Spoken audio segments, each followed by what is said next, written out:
최근 사람들이 감기로 많이 고생하는 것을 볼 수 있습니다. 우리 교회 성도님들 중에도 아까도 기도를 하셨지만 독감이나 코로나나 감기로 많이 고생을 하시는 분들이 있습니다. 일교차가 많이 나는 계절인 만큼 모두 감기 조심하시기 바랍니다. 네. 이렇게 감기를 포함하여서 건강에 이상이 생기고 병이 생기면 건강을 속히 회복하기 위해서 자연스럽게 가는 곳이 있는데 그곳이 병원입니다. 병이 났습니다. 빨리 회복되기를 원합니다. 건강 되찾기 원합니다. 라는 마음이 생기면 병원을 찾게 된다는 것입니다. 그 병원에 의사가 있기 때문입니다. 그래서 의사의 처방을 받고 치료를 받습니다. 우리의 일상의 이야기입니다. 우리의 일상의 이러한 이야기들을 가지고 오늘 우리가 읽은 본문 말씀에서 예수님은 자신을 이제 비유합니다. 어떻게 비유하느냐? 병든 자에게 필요한 의사와 같은 존재가 예수님이다. 이것을 이제 말씀하고 계시는 것입니다. 우리 일상에서 경험되는 것을 가지고 얘기를 하시는 것입니다. 그래서 12절에서는 예수님은 자신을 의사에 비유하며 이렇게 말씀합니다. 예수께서 들으시고 이르시되 건강한 자에게는 의사가 쓸데없고 병든 자에게라야 쓸데있느니라 이렇게 말씀합니다. 그리고 이어지는 13절에서는 예수님이 비유하신 이 병든 자가 누구인지 가르쳐주는 동시에 예수님이 왜 이 땅에 오셨는지 그 이유 중 하나를 아주 분명하게 알려주고 계십니다. 13절 하반절 말씀 우리 함께 한번 읽어보겠습니다. 시작. 나는 의인을 부르러 온 것이 아니요 죄인을 부르러 왔노라 하시니라. 이 말씀에 의하면 예수님이 비유하신 병든 자는 바로 영혼의 병이든 다른 말로 죄인을 의미합니다. 그리고 예수님은 죄인을 부르시기 위해서 영혼의 병든 자들을 부르시기 위해서 이 땅에 오셨다라고 말씀하십니다. 결국 12절과 13절의 말씀을 전체를 합한다면 병의 문제를 해결받기 위해 병든 자에게 의사가 필요하듯이 죄의 문제를 해결받기 위해 죄인에게는 누가 필요하다는 것입니까? 예수님이 필요하시다는 것입니다. 자, 그러면 여기서 이제 질문을 드립니다. 이 세상을 살아가는 사람 중에 태어나서 죽을 때까지 한 번도 병에 걸리지 않는 사람이 있을까요? 없을까요? 없습니다. 여러분, 이 세상을 살아가며 태어나면서 죽을 때까지 사는데 한 번도 병에 안 걸린다. 그런 사람은 없습니다. 자, 그렇다면 병에 걸려도 병원에 안 가거나 약을 먹지 않고서도 시간이 지나면 자연스럽게 낫는 경우는 있을까요? 없을까요? 있습니다. 그러니까 태어나서 죽을 때까지 병에 한 번도 안 걸리는 사람은 없는데 병에 걸렸습니다. 그런데 병원을 안 갑니다. 약도 안 먹습니다. 그리고 막 버팁니다. 참습니다. 그래서 시간이 지나가면 낫는 경우가 있습니다. 아마 우리 성도님들 중에서도 웬만하면 병원 안 가시는 분들 있습니다. 뭘 믿기 때문입니까? 기다리면 낫는다. 이겁니다. 그런 경우들이 있습니다. 그런데 여러분, 이 세상을 살아가는 사람 중에 태어나서 죽을 때까지 작든 크든 한 번도 죄를 짓지 않은 사람이 있을까요? 없을까요? 없습니다. 사람들은요, 그거 다 인정합니다. 한 번도 크든 작든 죄를 짓지 않는 사람은 없다. 다 인정합니다. 그렇다면 병에 걸린 사람이 의사를 찾지 않아도 자연스럽게 병에서 낫는 경우가 있듯이 작든 크든 지은 죄가 시간이 흐르면 자연스럽게 없어지는 경우는 있을까요? 없을까요? 없습니다. 여러분, 인간이 지은 죄는요, 시간이 지나서 그게 작냐 크냐의 문제가 아닙니다. 아무리 시간이 지나도 그 죄는 사라지지 않습니다. 이게 죄의 특성입니다. 그런데 문제는 뭐냐? 오늘을 살아가는 수많은 사람들은 그래서 죄의 문제를 해결하기 위해서 예수님을 필요로 할까요? 안 할까요? 수많은 사람들이 예수님을 필요로 하지 않는다는 겁니다. 그리고 예수님 외에 다른 종교를 의지한다거나 또는 자기 나름의 방법으로 죄의 문제를 해결할 수 있다고 착각하며 살아가다가 죄의 문제를 해결받지 못하고 죄가 쌓임으로 말미암아 영원한 사망을 받게 된다. 이것이 하나님이 말씀하시는 성경의 진리라는 것입니다. 그래서 예수님만이 죄에 해결하실 수 있는 이러한 분이라는 것을 예수님을 믿는 자들만 믿는 것이지 예수님을 믿지 않는 자들은 세상의 다른 방법들을 찾아낸다는 것입니다. 그래서 잠언은 아주 분명하게 말씀합니다. 우리가 지난주 목요일부터 어제 금요일까지 묵상한 말씀인데요. 잠언 16장 25절은 아주 분명하게 이렇게 말씀합니다.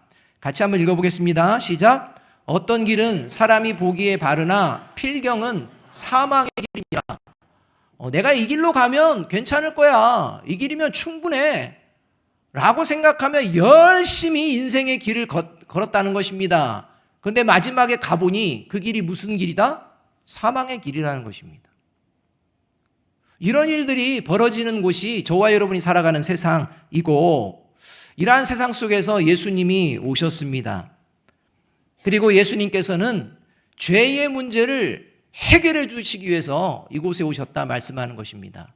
그렇다면 여러분, 예수님께서는 이 죄인의 죄의 문제를 어떻게 해결해 주실 수 있을까요? 여러분, 저와 여러분은 어떻게 수많은 죄의 문제를 해결을 받을 수가 있을까요?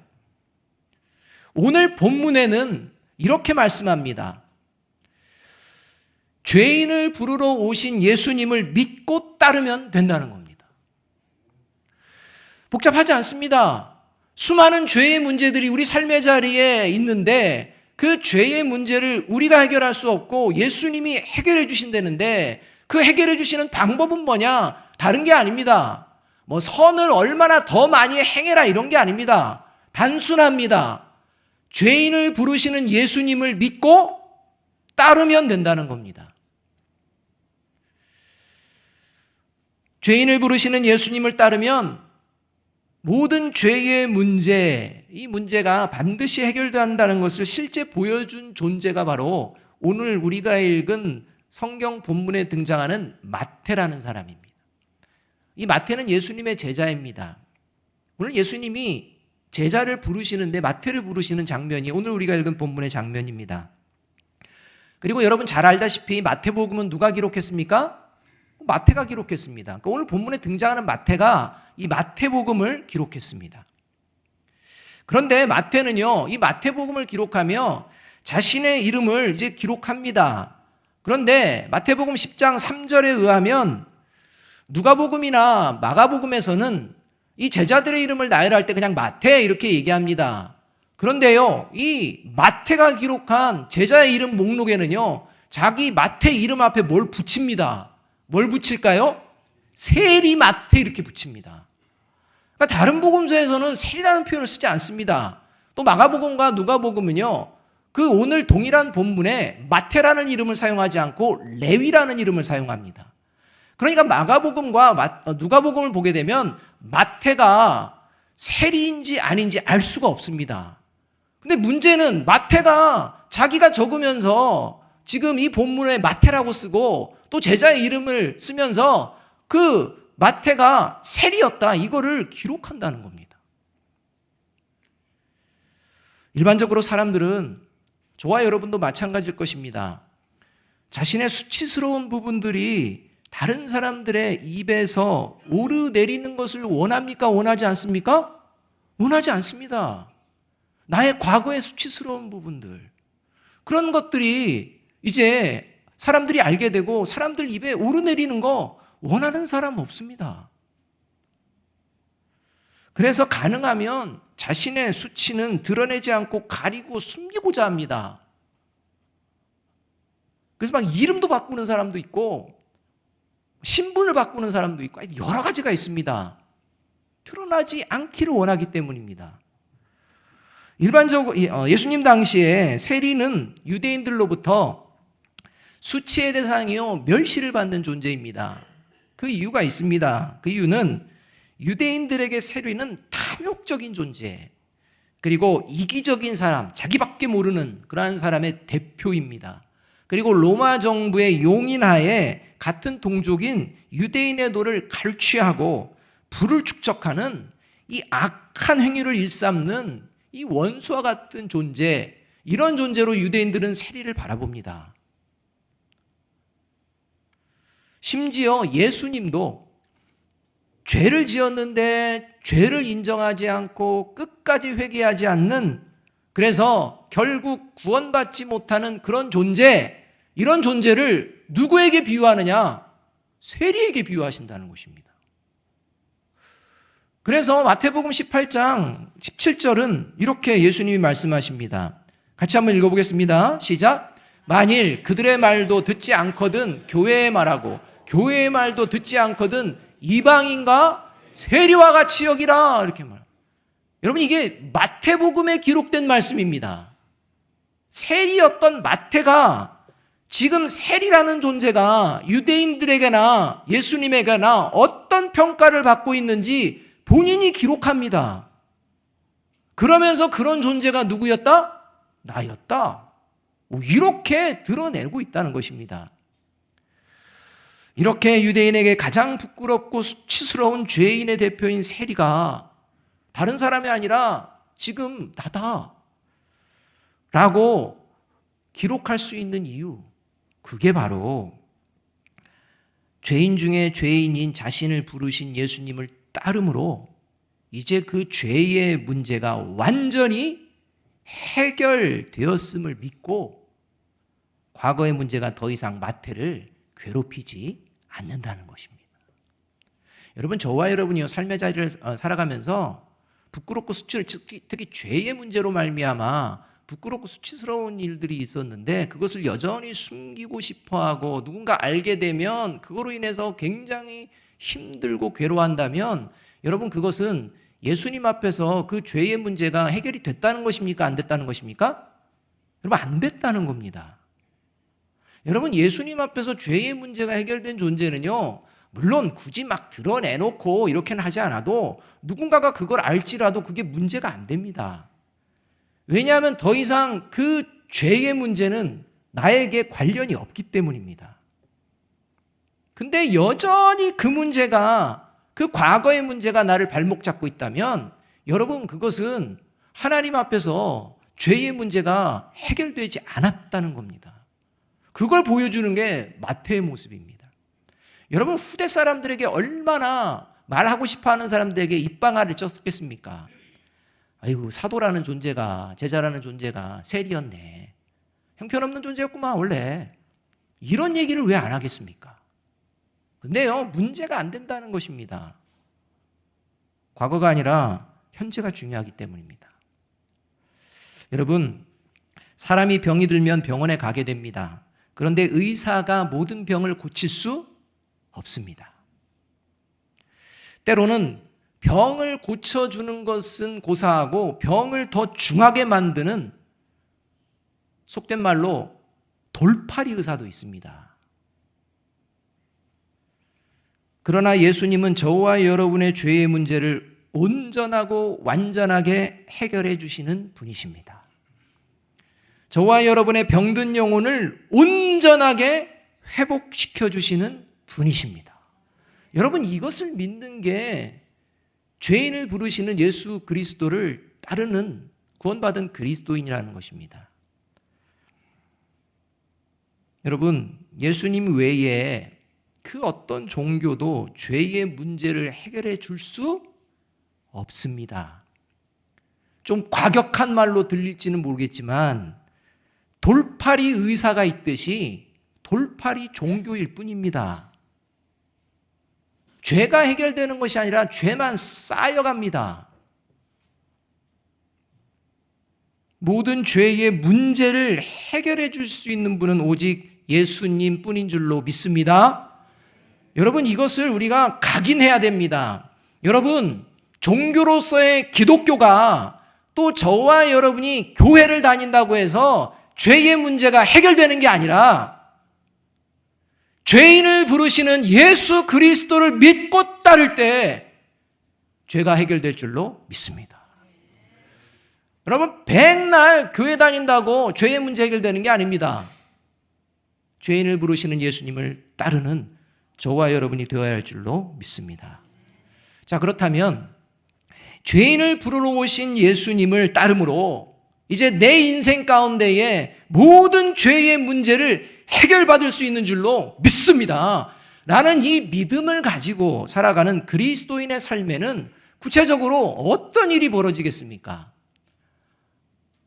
그러니까 과거의 죄, 현재의 죄, 미래의 죄의 문제, 현재와 미래의 죄가 어떤 죄가 될지는 모르겠지만, 특별히 미래의 죄가 어떤 죄가 될지는 모르겠지만, 내가 죄인을 부르시는 그 예수님을 믿고 따르면 그 모든 미래의 죄도 해결될 줄로 믿습니다. 라고 하며 예수님을 따르면 삶의 자리에 벌어지는 일이 있다는 것입니다. 그 일들이 저와 여러분에게 벌어지고 있는지 돌아보아야 합니다. 첫째로 예수님이 죄인을 부르러 오셨음을 믿고 예수님을 따르면 신앙생활에 방해가 되는 것들을 과감하게 버리면서 살아갑니다. 여러분, 저와 여러분이 신앙생활에 방해가 되는 것들이 있다면 과감하게 버리고 있는지 한번 살펴보아야 합니다. 9절 말씀 함께 한번 읽어보겠습니다. 같이 읽습니다. 시작. 예수께서 그곳을 떠나 지나가시다가 마태라 하는 사람이 세관에 앉아있는 것을 보시고 이르시되 나를 따르라 하시니 일어나 따르니라. 오늘 이 말씀에 의하면 예수님이 이제 마태를 보고, 세관에 있는 마태를 보고 날 따르라 라고 말하니까 마태가 일어나서 따랐다 라는 이런 표현으로 그냥 단순하게 표현되어 있습니다. 그런데 오늘 이 본문과 동일한 장면이 담겨져 있는 누가복음에는요, 그냥 일어나 따랐다가 아니라 그 앞에 나오는 용어가 있습니다.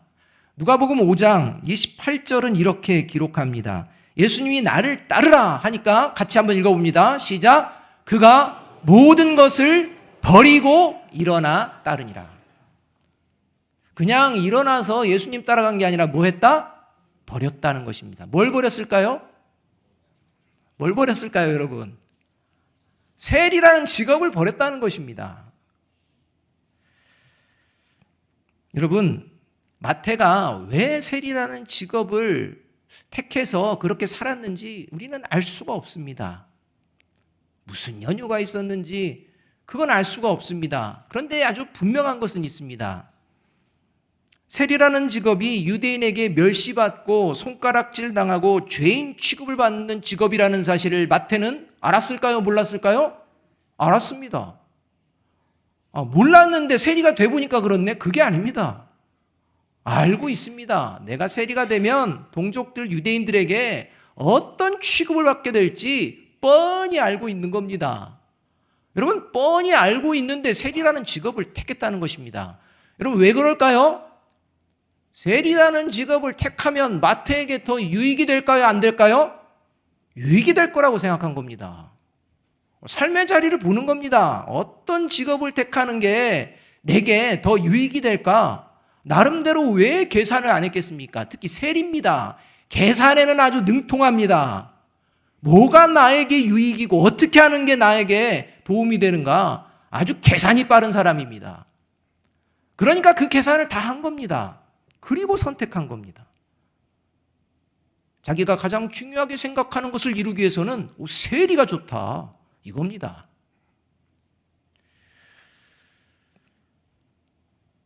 세리라는 직업을 통해 매력을 느끼는 게 있습니다. 얼마든지 부를 축적할 수 있습니다. 맘만 먹으면 얼마든지 부를 축적합니다. 맘만 먹으면 승진도 합니다. 마음만 먹으면 출세도 합니다. 마음만 먹으면 권력도 갖습니다. 여러분, 이러한 것들이 세리가 갖고 있는 돈의 위력이라는 것입니다. 그러니 얼마나 매력적입니까? 그래서 이런 매력이 인생에 가장 소중하기 때문에 세리라는 직업을 택했던 게 분명합니다. 사실 어떤 직업을 갖느냐에 따라 구원의 여부가 결정되는 것은 아닙니다. 여러분, 목회자라는 이러한 위치, 세상적으로 말하면 목사라는 직업, 이 직업을 가지면 구원받고, 그냥 일반 회사, 그 회사 중에 담배 공사라든지 이런 공사, 있잖아요. 뭐 교회에서 이건 안 됩니다 하는 것들 안 되긴. 어쨌든 그런데 다니는 분은 그러면 구원받지 못하는 직업을 가진 것입니까? 그렇게 따지면 이 땅에 있는 모든 직업은요 귀천이 없습니다. 뭐 직업 때문에 이 직업은 구원받고 저 직업은 구원받지 못하고 그런 건 없습니다. 세리도 마찬가지입니다. 근데 여러분 직업을 선택할 때 아주 중요한 게 있습니다. 그 직업이 신앙생활에 방해되는 일들이 많냐 아니냐 이걸 봐야 됩니다. 여러분 직업을 가지고 살아가는데 매일 가서 씨름을 합니다. 온통 죄의 유혹이 나오는 직업입니다. 여러분 그러면 신앙생활 제대로 되겠습니까? 안 됩니다. 여러분 세리라는 직업이 그랬습니다. 겉으로 보기에는 돈이 많고 부자가 되고 뭔가 힘을 얻고 하는 매력적인 직업인데요. 이 직업의 특성상 그런 것을 얻기 위해서는 수많은 부패와 유혹이 따르게 되어 있습니다. 그러다 보니까 그 일을 하는 사람들 치고 세리다 하면 정직한 사람이라고 할까요? 부정직한 사람이라고 할까요? 정직한 사람이 거의 없습니다. 정직해서 살 수가 없습니다. 돈 모을 수 없습니다. 이것을 세리마태는 너무나도 잘 알았습니다. 그리고 경험하며 살았습니다. 그런 가운데에 그 마음에 상처와 죄에 대한 이러한 두려움들이 있었던 것 같습니다.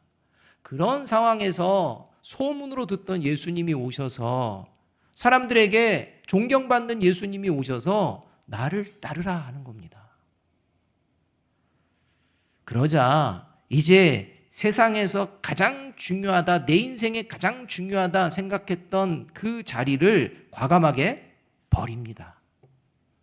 그리고 예수님을 따르는 겁니다.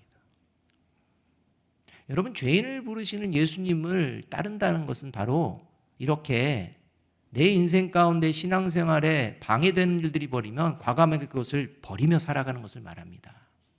직업을 버려라 그 말이 아닙니다. 최근 아시안게임에서 많은 감동적인 장면들이 있었습니다. 여러분도 아마 감동적인 장면 이야기하면 여러 가지를 이야기하실 수도 있을 겁니다. 그 중에 하나가 여자 배드민턴 안세영 선수가 결승에서 이 부상을 당합니다. 그래서 많은 사람들이 질 거라고 생각했습니다. 그런데 끝까지 투혼을 발휘해서 이제 이기고 금메달을 받게 되는 그런 장면이 있었습니다. 이제 이렇게 되다 보니까 이 안세영 선수에게 많은 이제 요청이 들어옵니다. 방송에서 뭐 출연 섭외가 많이 들어오고 또 인터뷰 요청이 많이 들어오고 또 기업에서는 이 안세영 선수를 광고로 하는 이 광고 요청이 막 들어오는 것입니다. 그래서 일약 유명세와 우리가 그토록 원하는 돈방석에 앉을 수 있는 기회가 온 겁니다. 그런데 안세영 선수는요, 이런 기회를 어떻게 했을까요?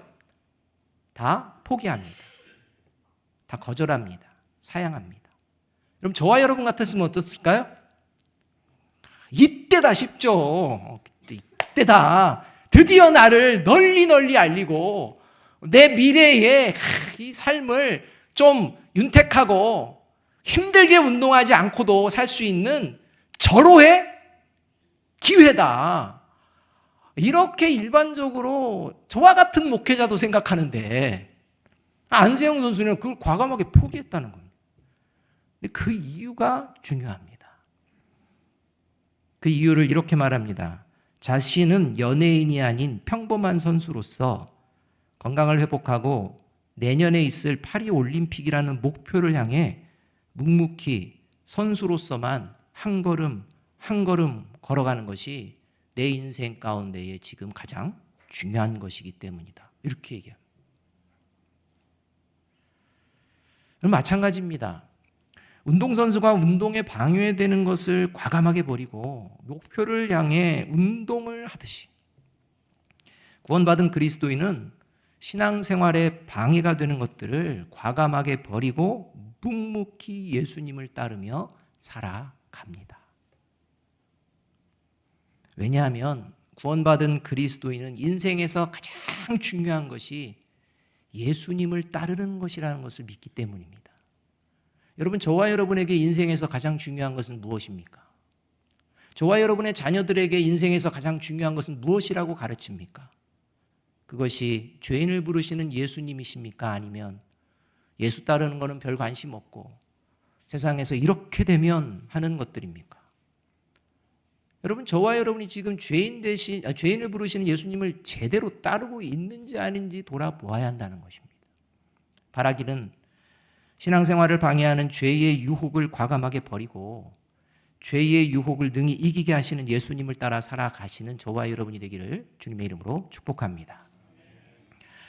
둘째로, 예수님이 죄인을 부르러 오셨음을 믿고 예수님을 따르면 내게 은혜와 사랑을 베풀어 주신 그 하나님의 은혜와 사랑이 너에게도 베풀어 주시기를 원하는 마음으로 서로를 대하며 서로 화목을 이루며 살아가고자 합니다. 여러분, 다시 한번 들어보십시오.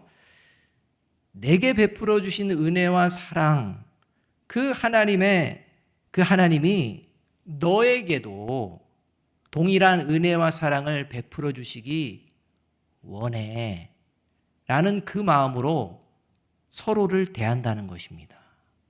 그리고 서로 화목을 이룹니다. 여러분, 이게 죄인을 부르신 예수님을 따르는 그리스도인의 모습입니다. 10절 말씀 함께 한번 읽어보겠습니다. 같이 읽습니다. 시작. 예수께서 마태의 집에서 앉아 음식을 잡수실 때에 많은 세리와 죄인들이 와서 예수와 그의 제자들과 함께 앉았더니, 사실 이 10절 말씀에는요, 예수님을 향한 형언할 수 없는 마태의 감격과 감동이 담겨 있는데, 안타깝게도 한글 성경으로 번역을 하면서 이 마태의 감격과 감동을 담아놓은 용어를 번역을 생략했습니다. 그래서 이 헬라어 원문에 나와 있는 마태가 이 예수님과 함께 식사하는 자리에서 받은 그 감격, 그 감동, 이것을 표현하는 단어를 넣어서 다시 한번 제가 읽어 드릴 텐데요. 괄호 안에 있습니다. 괄호 안에. 그래서 10절 말씀은 이러합니다. 예수께서 마태의 집에서 앉아 음식을 잡수실 때에 그리고 보라, 이게 있습니다. 그리고 뒤에 많은 세리와 죄인들이 와서 예수와 그의 제자들과 함께 앉았더니,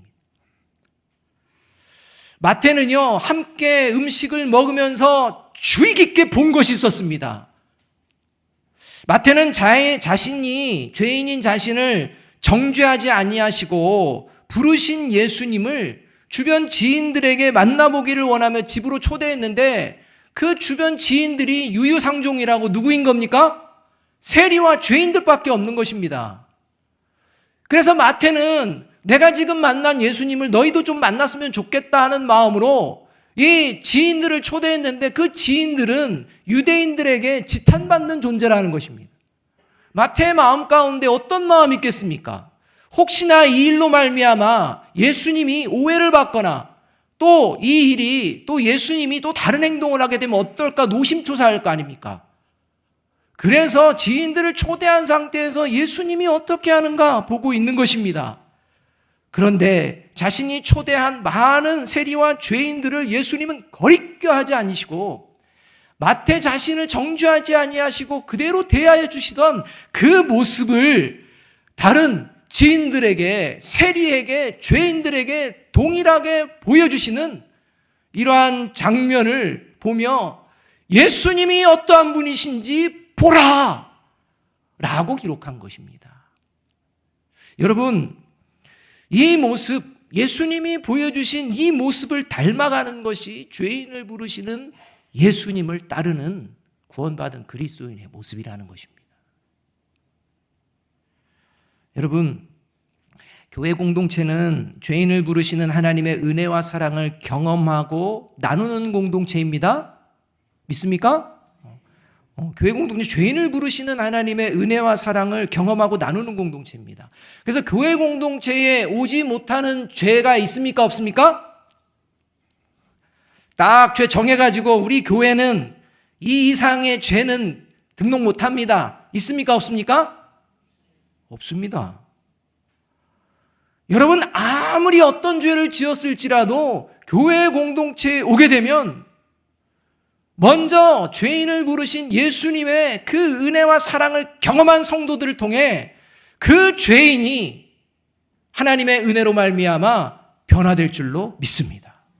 여러분, 이것을 꿈꾸는 게 교회 공동체라는 것입니다. 그래서 예수님을 따르는 그리스도인은 누군가에게 죄와 허물이 보일 때 내가 죄인 되었을 때 은혜와 사랑을 베풀어 주신 하나님이 그 사람에게도 동일하게 은혜와 사랑을 베풀어 주셔서 회개함으로 그의 과거의 죄의 문제는 다 해결받고 앞으로 예수님을 따름으로 말미암아 앞으로의 죄의 문제도 다 해결받기를 원하는 그런 마음으로 서로를 대하게 된다는 것입니다. 상대방이 언제나 하나님의 은혜와 사랑을 경험하기를 원하는 마음을 가진 그리스도인이 어찌 상대방을 향해 함부로 정죄하고 비난하는 죄를 지을 수가 있겠습니까? 이런 마음을 가졌는데 말입니다.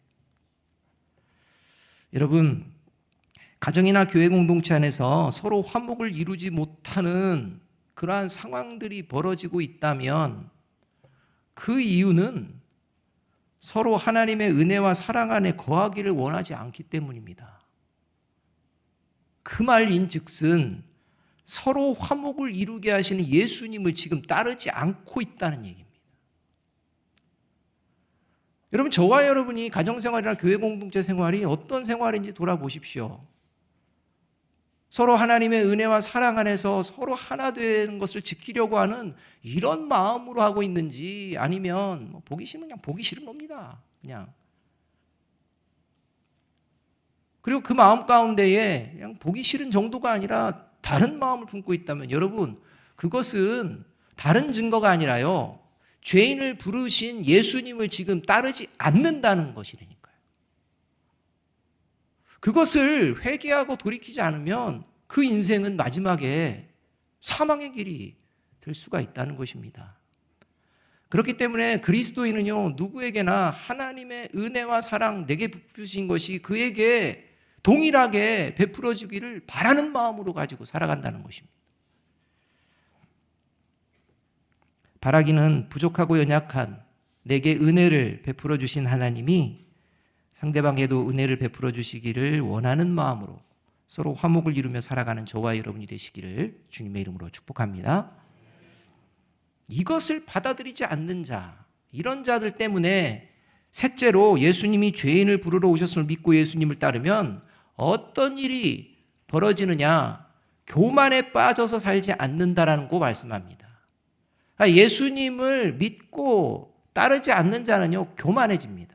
그러니까 하나님의 은혜와 사랑을 다른 사람들에게 보여내고 그 하나님의 은혜와 사랑을 경험하기를 원하는 그 마음을 갖는 것이 예수님을 따르는 모습입니다 해도 그냥 한 귀로 흘려버리고 그냥 내 생각대로 살지 뭐 하는 사람은 왜냐? 교만하기 때문에. 자기 의에 빠졌기 때문에. 그런데 죄인을 부르러 오셨음을 믿고 예수님을 따르면 교만에 빠질 리가 없습니다. 빠질 수가 없습니다. 11절 말씀 함께 한번 읽어봅니다. 같이 읽습니다. 시작. 바리새인들이 보고 그의 제자들에게 이르되 어찌하여 너희 선생은 세리와 죄인들과 함께 잡수시느냐. 이 말씀에 의하면 바리새인들이요, 세리와 죄인들과 함께 어울려 식사하시는 예수님을 보면서 예수님에다가 얘기하지 않고 제자들에게 보면서 빈정거리듯이 말하는 장면입니다. 여러분, 사실 마태를 제외한 예수님의 제자들, 이 제자들은 예수님과 함께 이 세리와 죄인들과 식사하는 그 자리가요, 마음이 평안할까요? 좌불안석일까요? 여러분, 불편합니다. 예수님은 예수님이시니까 괜찮을지 몰라도 예수님의 제자들은요, 지금 자신들과 함께 먹고 마시는 사람들이 자신들도 미워하고 자신들도 경멸했던, 자신들도 멸시했던 존재들이라는 걸 다 압니다. 그리고 그런 존재와 우리가 지금 함께 먹는 걸 다른 사람들이 보면 얼마나 비웃고 조롱할 건지 그 시선을 의식하지 않을래야 않을 수가 없습니다. 그러니 얼마나 좌불안석입니까? 바리새인들이 이걸 본 겁니다. 그래서 바리새인들이 예수님 왜 함께 먹습니까가 아니라 제자들의 이러한 심리 상태를 알고 제자들에게 이해하는 거야. 야, 너네 예수님이 선생이라며. 아니, 선생이라는 존재가 지금 세리와 죄인들이 어떤 존재인 줄도 모르고 이렇게 함께 어울리면서 먹고 마셔? 너네 선생이나 너네나 똑같은 존재야. 이 얘기입니다. 싸잡아서 비난하는 이런 비난의 자리라는 것입니다. 그런데 문제는 뭡니까? 정작 바리새인들의 문제는 자신들은 죄인이 아니라 의인이라고 생각한다는 겁니다. 그래서 자신이 죄인과 의인의 기준을 하나님의 말씀이 아니라 자기들 생각으로 만들어 놓고 그에 따라서 의인과 죄인을 나누고 있습니다. 자기들은 죄인 줄 모릅니다. 이것을 예수님이 너무 잘 아십니다. 그러니까 제자들에게 이제 비난하고 조롱하고 빈정거리는 이러한 바리새인들의 이야기를 듣자마자 예수님께서 구약의 호세아서 말씀을 인용하시며 바리새인들을 향해 경고 한 방을 날리는데 그게 뭐냐? 하나님의 말씀을 배우려면 좀 제대로 배워라. 이렇게 경고의 말씀을 말씀하십니다. 그게 13절 상반절입니다. 13절 상반절 이렇게 말씀하십니다. 같이 한번 읽어보겠습니다. 시작. 너희는 가서 내가 긍휼을 원하고 제사를 원하지 아니하노라 하신 뜻이 무엇인지 배우라. 자기들은 하나님의 말씀을 너무 잘 알아서 가르치는 존재라고 생각했는데 예수님은 알기는 뭘 알아? 너희들이 잘못 알고 있는데 좀 다시 가서 제대로 좀 배워라. 이렇게 말씀합니다. 하나님의 말씀을 도대체가 제대로 아는 게 없다는 말씀입니다. 여러분, 이 장면을 마태가 기억합니다. 간직합니다. 새겨 듣습니다. 그래서 여러분, 마태복음이요, 누구를 대상으로 기록한 복음이냐면 유대인을 대상으로 기록한 복음서입니다. 잘못된 지식을 가르쳐주는 종교 지도자들에게 현혹되지 않기 위해서 마태복음서를 씁니다. 그러면서 다른 복음서와는 다르게 구약의 성경 말씀을 많이 이용합니다. 그렇게 많이 이용하는 이유는 하나님의 말씀인 구약 성경 알려면 좀 똑바로 알아라. 이런 의미인 겁니다. 여러분, 교만한 사람의 특징은요, 배우지 않습니다. 하나님의 말씀을 들으려고 하지 않습니다. 그냥 자기 의에 도취되어서 그냥 다른 사람 손가락질하고 멸시하며 살아가는 그 맛에 그냥 살아갑니다.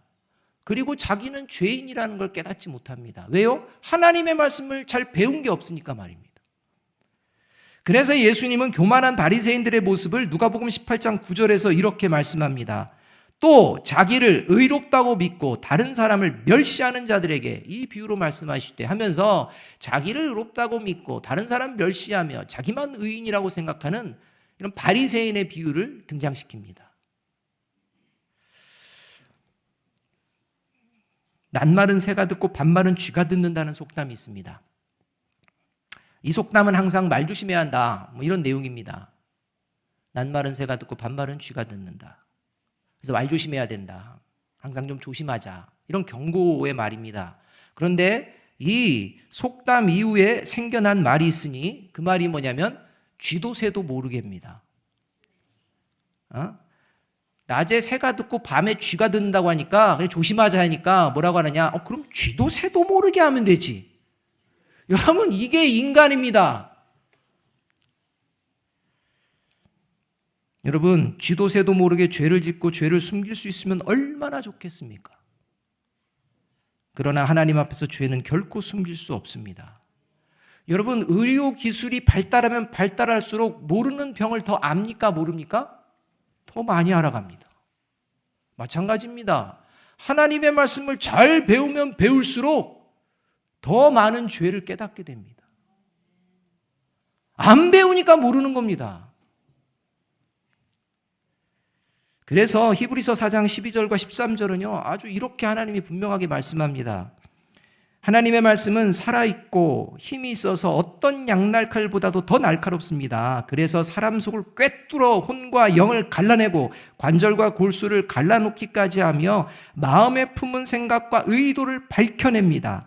하나님 앞에는 아무 피조물도 숨겨진 것이 없고 모든 것이 그의 눈앞에 벌거숭이로 드러나 있습니다. 우리는 그의 앞에 모든 것을 드러내 놓아야 합니다. 여러분, 이런 하나님 말씀 앞에 뭘 쥐도새로 모르게 숨길 수가 있겠습니까? 죄에서 벗어날 수 없는 우리를 죄의 문제가 해결할 수 있도록 죄인을 부르시는 그 예수님, 그 예수님을 따름으로 저와 여러분의 모든 인생 가운데에 있는 죄의 문제가 해결받으시기를 주님의 이름으로 축복합니다. 오늘도 예수님은 저와 여러분을 정죄하지 아니하시고 저와 여러분을 보시며 나를 따르라 말씀하십니다. 우리 마지막으로 9절 하반절 말씀 함께 한번 읽어봅니다. 시작. 보시고 이르시되 나를 따르라 하시니 일어나 따르니라. 마태가 자신의 과거를 다 청산하고 다시 부르시는 예수님을 따라 일어나 나아갔듯이 오늘 이 예배를 통해 나를 따라오라 부르시는 그 예수님을 따라 가정으로, 일터로, 또 삶의 자리로 나아가시는 저와 여러분이 되기를 주님의 이름으로 축복합니다. 기도하겠습니다.